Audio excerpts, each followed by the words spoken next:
Hello दोस्तों। तो आज के क्लास में हम डिस्कशन करने वाले हैं रिस्ट्रिक्शन एंजाइम के ऊपर।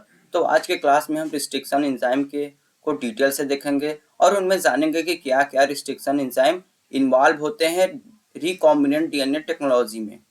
तो आज का क्लास आपके लिए बहुत ही इम्पोर्टेंट होने वाला है। तो आपसे रिक्वेस्ट है कि आप आज की क्लास को पूरा अटेंड करें और अच्छे से अटेंड करें।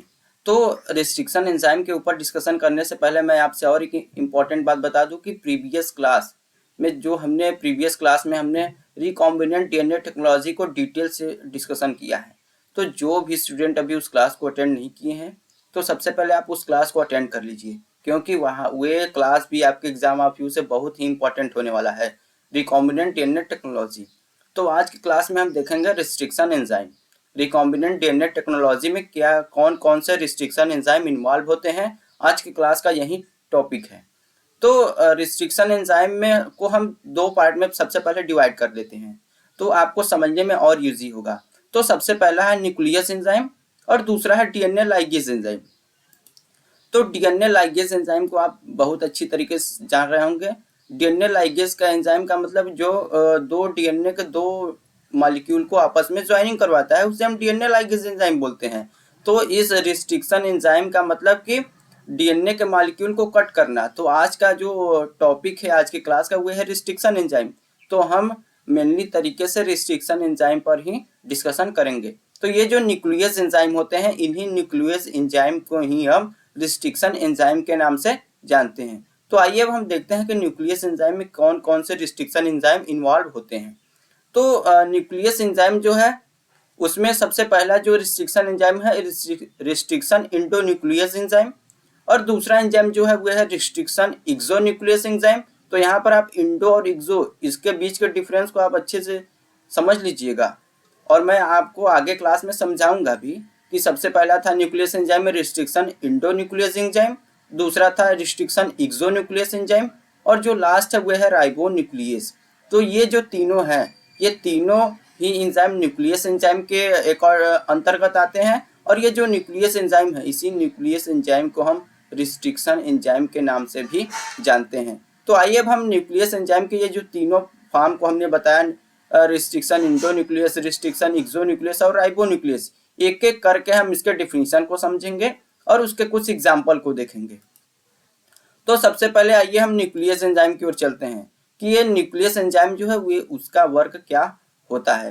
तो nuclease degrade DNA molecule by breaking the phosphodiester bond link one nucleotide to next in a DNA strand.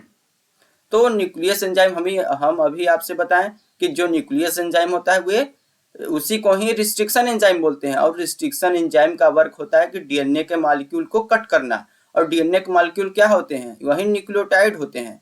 तो न्यूक्लियस एंजाइम का यही काम है कि डीएनए मॉलिक्यूल के जो न्यूक्लियोटाइड है जो कि एक दूसरे से फॉस्फोडाइएस्टर बॉन्ड के थ्रू एक दूसरे से बाइंड हुए हैं, उन्हीं बॉन्ड को वे ब्रेक करके डीएनए के न्यूक्लियोटाइड्स को एक दूसरे से अलग कर देते हैं। तो यही न्यूक्लियस एंजाइम का वर्क होता है। तो न्यूक्लियस एंजाइम में सबसे पहले हम देखेंगे एक्सोन्यूक्लियस एंजाइम को, कि एक्सोन्यूक्लियस एंजाइम किसे कहते हैं, और एक्सोन्यूक्लियस एंजाइम के कुछ एग्जाम्पल को हम देखेंगे। तो सब एक्सोन्यूक्लियस एंजाइम का मतलब remove nucleotide one at time from end of DNA. तो जो एक्सोन्यूक्लियस एंजाइम है इसके वर्ड से ही आप समझिए कि एक्सो मतलब कि बाहरी, मतलब आउटवर्ड, बाहर की तरफ, न्यूक्लियस मतलब वही रिस्ट्रिक्शन एंजाइम, न्यूक्लियस मतलब कट करना। तो डीएनए के मॉलिक्यूल को टर्मिनल एंड से कट करना, ये प्रोसेस कंप्लीट होता है एक्सोन्यूक्लियस एंजाइम के थ्रू। तो यहाँ पर देखिए डिफिनीशन में भी लिखा हुआ है कि remove nucleotide one at time from end of DNA, मतलब कि डीएनए के मॉलिक्यूल के टर्मिनल एंड से मॉलिक्यूल को ब्रेक करना, ये पूरा प्रोसेस आता है एक्सोन्यूक्लियस एंजाइम के अंतर्गत। तो एक्सोन्यूक्लियस एंजाइम का जो दो एग्जाम्पल है वह है बाल 31, और दूसरा जो एग्जाम्पल है वह है एक्सोन्यूक्लियस थर्ड। तो ये जो बाल 31 और एक्सोन्यूक्लियस थर्ड है ये दोनों ही एंजाइम आते हैं एक्सोन्यूक्लियस एंजाइम के अंतर्गत। तो आप यहाँ पर एक फिगर भी यहाँ पर हमने मेंशन किया है। इस फिगर को आई होप कि आप अच्छे से विजुलाइज कर पा रहे होंगे। तो इस फिगर में आप देख सकते हैं कि जो ये एक्सोन्यूक्लियस एंजाइम है बाल 31 और एक्सोन्यूक्लियस थर्ड। तो ये जो डीएनए के मॉलिक्यूल को ब्रेक करते हैं डीएनए मॉलिक्यूल के टर्मिनल एंड से, तो ये पूरा प्रोसेस होता है एक्सोन्यूक्लियस। तो आई होप कि आप एक्सोन्यूक्लियस से जुड़े हुए सभी कॉन्सेप्ट आपके क्लियर हो गए होंगे कि एक्सोन्यूक्लियस एंजाइम क्या है और ये कहाँ से डीएनए मॉलिक्यूल को ब्रेक करता है, और इसके एग्जाम्पल को भी आपने देखा।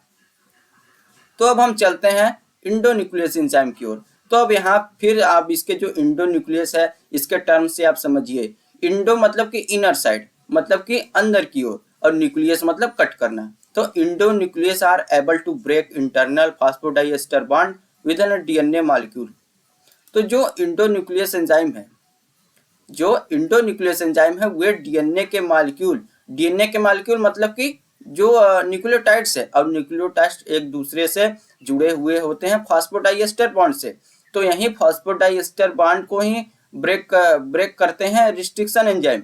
तो आपने देखा कि जो एक्सोन्यूक्लियस एंजाइम थे ये डीएनए के न्यूक्लियोटाइड्स को टर्मिनल एंड से ब्रेक करते थे, लेकिन जैसे ही हम बात करेंगे इंडोन्यूक्लियस एंजाइम की, तो इंडोन्यूक्लियस एंजाइम जो है वे डीएनए के मॉलिक्यूल मतलब कि फॉस्फोडाइएस्टर बॉन्ड को ब्रेक करेंगे बीच से।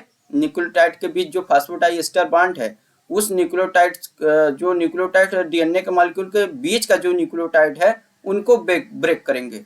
और इसका जो एग्जाम्पल है हुए है रिस्ट्रिक्शन एंजाइम। इसका मोस्ट और सुटेबल एग्जाम्पल है इंडोन्यूक्लियस एंजाइम का रिस्ट्रिक्शन एंजाइम। तो आप फिगर में भी अच्छे से विजुलाइज कर पा रहे होंगे अपनी स्क्रीन पर कि यहाँ पर देखिए जो डीएनए मॉलिक्यूल है, इस डीएनए मॉलिक्यूल को जब हम इंडोन्यूक्लियस एंजाइम से ट्रीट करवाते हैं तो ये जो इंडोन्यूक्लियस एंजाइम है, अभी हम आगे इसके एग्जाम्पल को भी देखेंगे कि इंडोन्यूक्लियस एंजाइम में क्या क्या एग्जाम्पल होते हैं। तो यहाँ पर सबसे पहले देखिए कि फिगर को समझिए कि जो इंडोन्यूक्लियस एंजाइम को जब हम डीएनए मॉलिक्यूल से ट्रीट करवाते हैं तो जो इंडोन्यूक्लियस एंजाइम होते हैं, ये इंडोन्यूक्लियस एंजाइम डीएनए मॉलिक्यूल मतलब कि जो न्यूक्लियोटाइड है, इस न्यूक्लियोटाइड जो डीएनए मॉलिक्यूल के बीच के जो डीएनए न्यूक्लियोटाइड्स हैं उनको कट करते हैं। तो आप इस फिगर में देख रहे होंगे बीच से डीएनए मॉलिक्यूल को कट करते हैं, तो उस एंजाइम को हम बोलते हैं इंडोन्यूक्लियस एंजाइम। तो आई होप कि आपका जो एक्सोन्यूक्लियस और इंडोन्यूक्लियस इन दोनों से जुड़े हुए कॉन्सेप्ट क्लियर हो चुके होंगे। तो अब हम चलते हैं नेक्स्ट स्लाइड की ओर और हम कुछ एग्जाम्पल को अब देखेंगे। तो हमने अभी स्टार्टिंग में बताया क्लास के कि जो बाल 31 है ये एक एग्जाम्पल होता है एक्सोन्यूक्लियस एंजाइम का। तो एक्सोन्यूक्लियस एंजाइम हम आपसे बताएं कि जो एक्सोन्यूक्लियस एंजाइम होते हैं वे डीएनए मॉलिक्यूल के जो न्यूक्लियोटाइड्स, डीएनए जो डबल स्ट्रैंड है उनके जो न्यूक्लियोटाइड्स हैं, जो उनके मॉलिक्यूल न्यूक्लियोटाइड्स हैं उनको टर्मिनल एंड से कट करते हैं। तो जैसा आप फिगर में देख रहे होंगे कि जो बाल 31 है वे एक एग्जाम्पल है एक्सोन्यूक्लियस एंजाइम का, और ये न्यूक्लियोटाइड्स को डीएनए के न्यूक्लियोटाइड्स को कट करते हैं टर्मिनल एंड से। तो अब हम चलते हैं एक्सोन्यूक्लियस, जो कि ये भी एक एक्सोन्यूक्लियस थर्ड, ये भी एग्जाम्पल है एक्सोन्यूक्लियस एंजाइम का। लेकिन यहाँ पर अब एक्सोन्यूक्लियस थर्ड का वर्क देखिए, degrade only one strand of double strand of DNA molecule. ये क्या, जो एक्सोन्यूक्लियस थर्ड है जो कि एक एक्सोन्यूक्लियस एंजाइम है, एक्सोन्यूक्लियस थर्ड एक एक्सोन्यूक्लियस एंजाइम है। तो ये क्या करेगा कि जो डीएनए मॉलिक्यूल का डबल स्ट्रैंड है, डबल स्ट्रैंड को नहीं कट करेगा, केवल एक ही स्ट्रैंड को कट करेगा, और वे भी कट करेगा तो टर्मिनल एंड से कट करेगा, बीच से कट नहीं करेगा, क्योंकि यहाँ पर एक्सोन्यूक्लियस एंजाइम की हम बात कर रहे हैं। तो एक्सोन्यूक्लियस जो एंजाइम होते हैं वो टर्मिनल एंड से ही न्यूक्लियोटाइड्स को कट करते हैं डीएनए के। तो ये जो एक्सोन्यूक्लियस थर्ड है, ये एक्सोन्यूक्लियस थर्ड एक एक्सोन्यूक्लियस एंजाइम है। तो एक्सोन्यूक्लियस एंजाइम है, ये केवल कट करता है डीएनए के वन स्ट्रैंड को, तो कट करता है डीएनए के वन स्ट्रैंड को और टर्मिनल एंड से। तो आपने देखा कि एक्सोन्यूक्लियस के दो एंजाइम को, दो एग्जाम्पल को, उनमें से पहला था बाल 31 और दूसरा था एक्सोन्यूक्लियस थर्ड। इन दोनों के डिफिनीशन को समझा, इनके वर्क को समझा, और ये समझा कि ये कहाँ से डीएनए के मॉलिक्यूल जो है न्यूक्लियोटाइड्स इनको कहाँ से कट करते हैं। तो अब हम चलेंगे जो एक्सोन्यूक्लियस एंजाइम है, इंडोन्यूक्लियस एंजाइम है, सॉरी यहाँ पर अब हम इंडोन्यूक्लियस एंजाइम की बात करेंगे। तो इंडोन्यूक्लियस एंजाइम में कुछ एग्जाम्पल को देखेंगे और उन एग्जाम्पल के डिफिनीशन को समझेंगे। तो सबसे पहले इंडोन्यूक्लियस एंजाइम में हम देखेंगे S1 इंडोन्यूक्लियस एंजाइम। तो हमने क्लास के स्टार्टिंग में ही इंडोन्यूक्लियस एंजाइम के डिफिनीशन में बताया कि जितने भी इंडोन्यूक्लियस एंजाइम होते हैं वे डीएनए के डबल स्ट्रैंड को बीच से कट करते हैं। तो जो ये S1 इंडोन्यूक्लियस एंजाइम है, इसका ये प्राप्त होता है हमें from the fungus Aspergillus Oryza. ये फंगस एस्परजिलस ओराइजा से हमें प्राप्त होता है S1 इंडोन्यूक्लियस एंजाइम। तो ये जो S1 इंडोन्यूक्लियस एंजाइम है way only cleave single strand of DNA molecule. DNA जो डबल स्टैंडर्ड है उनके केवल एक ही स्ट्रैंड को ये कट करता है, और वे भी कट करेगा तो कहां से, बीच से करेगा, क्योंकि ये एक एग्जांपल है इंडोन्यूक्लियस एंजाइम का। तो अब हम आते हैं दूसरे एग्जांपल की ओर इंडोन्यूक्लियस एंजाइम के। तो दूसरा एग्जांपल है डीऑक्सीराइबोन्यूक्लियस फर्स्ट, जिसे शॉर्ट फॉर्म में डीएनएस फर्स्ट के नाम से भी जानते हैं। तो ये जो डीएनएस फर्स्ट एंजाइम है ये प्रिपेयर्ड, मतलब कि ये हमें प्राप्त होता है काऊ के पेनक्रियास से। ये हमें प्राप्त होता है, प्रिपेयर्ड होते हैं ये काऊ के पेनक्रियास से, और ये कट करते हैं डबल जो डीएनए मॉलिक्यूल के डबल स्टैंडर्ड को। और ये एक और इम्पोर्टेंट पॉइंट इसका कि ये एक नॉन स्पेसिफिक होते हैं। अगर ये सेल में अगर इसको फ्रीली छोड़ दिया गया तो जितने भी डीएनए के डबल स्टैंडर्ड होंगे मॉलिक्यूल उन सभी को ये कट करता जाएगा। कोई भी इसका कोई भी एक स्पेसिफिक रीजन नहीं होता है। इसीलिए डीऑक्सीराइबोन्यूक्लियस फर्स्ट या फिर डीएनएस फर्स्ट इंडोन्यूक्लियस एंजाइम को हम नॉन स्पेसिफिक एंजाइम के भी नाम से जानते हैं। तो आइए अब हम चलते हैं इंडोन्यूक्लियस एंजाइम के नेक्स्ट एंजाइम की ओर। तो यह है ये आरएनएस ए, जो कि ये भी है एक इंडोन्यूक्लियस एंजाइम। तो ये देखिए अब कहां से डीएनए को कट करेगा। तो ये इंडोन्यूक्लियस एंजाइम अगर रहेगा तो आपका ये कॉन्सेप्ट क्लियर होना चाहिए कि वे न्यूक्लियोटाइड्स को कट करेगा बीच से। तो ये जो आरएनएस ए है ये भी एक इंडोन्यूक्लियस एंजाइम है। तो ये डाइजेस्ट सिंगल स्ट्रैंड आरएनए, ये क्या करता है कि डाइजेस्ट करता है सिंगल स्ट्रैंड आरएनए के सिंगल स्ट्रैंड को, और कहां से कट करता है, 3 एंड पे, 5 प्राइम टू 3 प्राइम एंड से ये कट करता है आरएनएस डीएनए मॉलिक्यूल के न्यूक्लियोटाइड्स को। तो अब हम चलते हैं नेक्स्ट एग्जांपल की ओर इंडोन्यूक्लियस एंजाइम।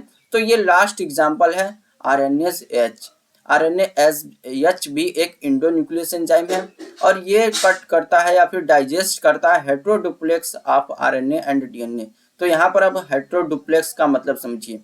तो हेट्रोडुप्लेक्स का मतलब कि एक स्ट्रैंड जो होगा वह डीएनए का होगा और एक स्ट्रैंड होगा जो वे आरएनए का होगा। तो इस स्ट्रैंड को हम हेट्रोडुप्लेक्स के नाम से जानते हैं। तो इस स्ट्रैंड को ये कट करेगा मिडरिप से, मतलब कि बीच से। तो ये देखा आपने कुछ एग्जाम्पल जो थे कि रिस्ट्रिक्शन एंजाइम क्या है। रिस्ट्रिक्शन एंजाइम में अपने इंडोन्यूक्लियस, एक्सोन्यूक्लियस और राइबोन्यूक्लियस, इन सभी टॉपिक के डिफिनीशन को देखा, इन सभी के एक एक करके एग्जाम्पल को देखा। तो आई होप कि इससे जुड़े हुए सभी कॉन्सेप्ट आपके क्लियर हो चुके होंगे। तो आज के क्लास में बस इतना ही। मिलते हैं एक नए वीडियो में एक नए टॉपिक के साथ। तब तक के लिए धन्यवाद।